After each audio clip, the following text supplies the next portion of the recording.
palabras que son para vivirlas. Mensajes que revelan una oportunidad de crear una nueva vida para ti y los demás. Conócela, vívela. Palabra viva, una iglesia para vivir.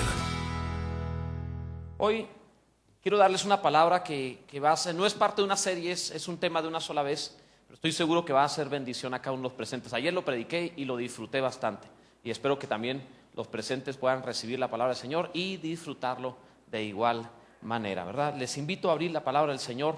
Primero que nada, vayan tomando sus lugares, ¿verdad? Porque creo que hay algo de movimiento. Y vamos a estar hablando de un tema que le hemos llamado Recuperando la Esperanza, basados en Lucas capítulo 24, el versículo 21. Vamos a estar viendo todo este capítulo desglosado. Sé que Eduardo tenía muy buen mensaje que darles, pero ese es mi privilegio y cada vez que pueda haré todo lo posible por predicar, todas las veces que me sea posible. Llegará el momento en donde evidentemente nuevas generaciones lo harán, pero mientras pueda todavía y la garganta aguante, pues podemos continuar. Lucas capítulo 24, verso 21, dice la palabra del Señor, pero nosotros, y quiero que subraye esa palabra, esperábamos, ¿cómo dice la palabra? Pero nosotros esperábamos que Él era el que había de redimir a Israel. Y ahora, además de todo esto, hoy es ya el tercer día que esto ha acontecido. Quiero que veas esa palabra, esperábamos, dice la palabra del Señor. La esperanza, la expectativa no resuelta y que sin embargo puede desanimar, desalentar, pero Dios puede alentarte nuevamente. Las emociones humanas son uno de los dones más extraordinarios y maravillosos que hemos recibido. La capacidad de sentir es una gran bendición. Yo creo que todos los que aquí estamos nos sentimos bendecidos por sentir, más la forma como expresan las emociones las mujeres, porque ellas tienen la posibilidad de expresar sus emociones de alegría, de enojo, de tristeza, de todo, ¿verdad? Con mucha facilidad. Cuando tienen una buena noticia, se lo cuentan a las amigas, se toman de los brazos y empiezan a saltar.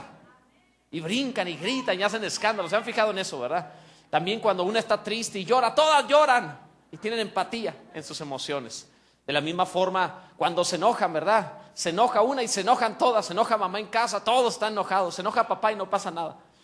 Pero, en fin, es parte de la esencia de las emociones, cómo la expresan las mujeres. Por esa razón, suelen vivir más tiempo que nosotros las mujeres, porque saben soltar su tensión emocional.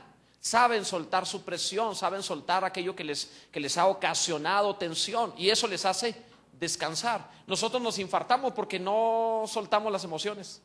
Cuando un hombre tiene problemas, ¿cómo te ha ido? Ahí vamos. Y el otro, esta es toda la empatía. Está bien, échale ganas. ¿Se han fijado eso? Le pega en la espalda y ya, échale ganas. Mágico, ya está bien. Nadie quiere hablar. Y cuando un hombre llora delante de otro, qué difícil es. ¿Qué haces? Lo abrazas, volteas al Señor, vamos a orar, ¿verdad? Y oramos ahí, los varones cristianos tenemos la excusa de orar cuando alguno llora.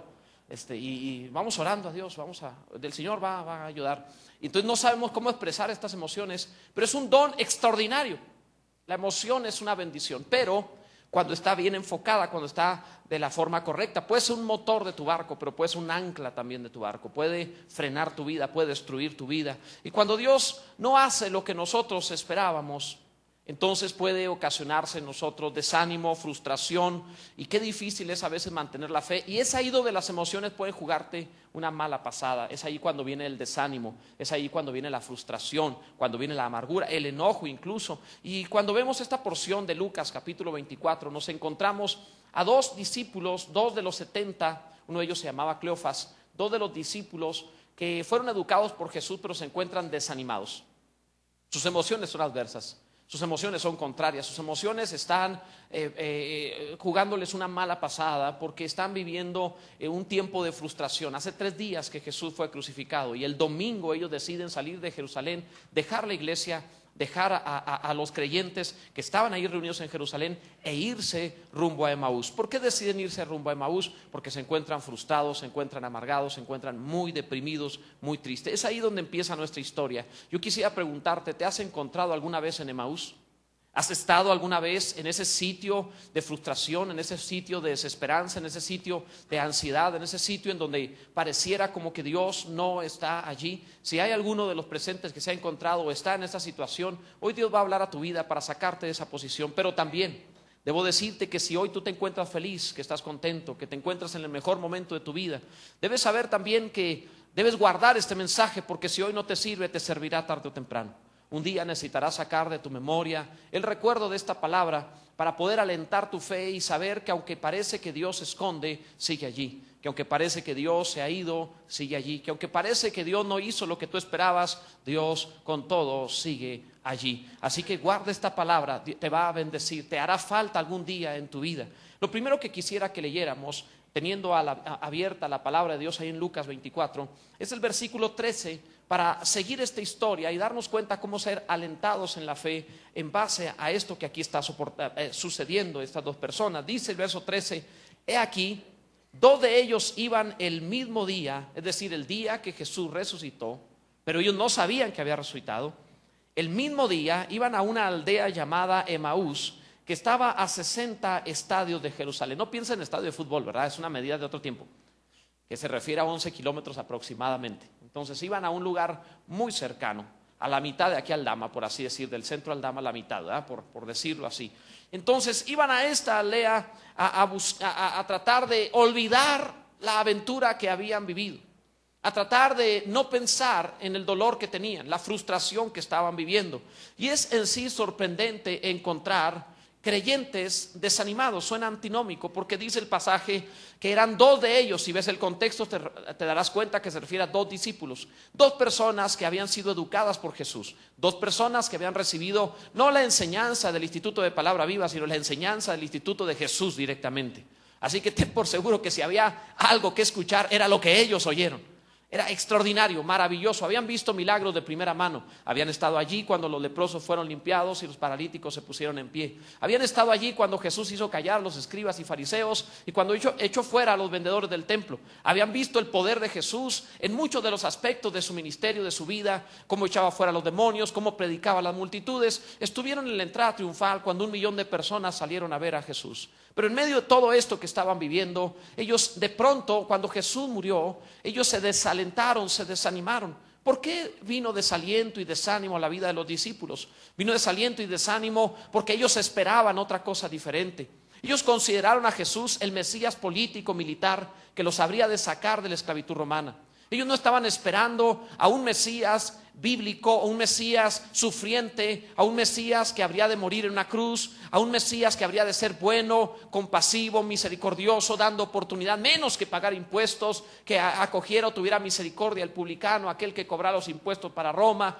Ellos esperaban un político, ellos esperaban a alguien diferente, pero Jesús llegó como el siervo sufriente, como un cordero, como aquel que te ama tanto que es capaz de dejar el cielo y aún dejar su tierra, su humanidad, por ti muriendo en una cruz. Y esto los sacó de balance y empezaron ellos a tener dudas, a tener incredulidad. Qué increíble es que aquellos que han sido educados en la fe un día se desanimen.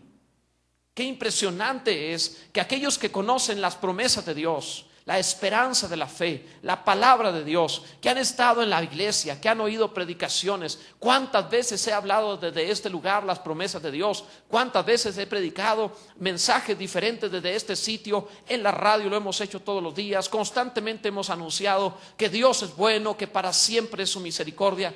Y es impresionante, es increíble cuando alguien, a pesar de todo, a pesar de lo que ha oído, todavía pueda desanimarse. El hombre se desanima porque espera que Dios haga algo diferente a lo que él esperaba. Si Dios hiciera todo lo que yo esperaba, lógicamente sería muy limitado. Bendito sea Dios que Él no ha hecho lo que yo esperaba, que Dios ha hecho siempre mucho más allá en sabiduría y poder que cualquier imaginación de los hombres. Pero ellos estaban desanimados. Te pregunto, ¿cuántas experiencias espirituales has tenido? ¿Cuántos mensajes has oído? ¿Cuántos congresos ocultos has asistido? ¿Cuántos textos bíblicos has leído? ¿Cuántos subrayaste? Creo que no tienes derecho a desanimarte nunca más en tu vida, pues la palabra de Dios ha sido suficiente para que tú en cualquier momento tú puedas decir: Dios es bueno, Dios ha sido maravilloso, Dios ha estado con nosotros, Dios nos ha amado, Dios nos ha bendecido,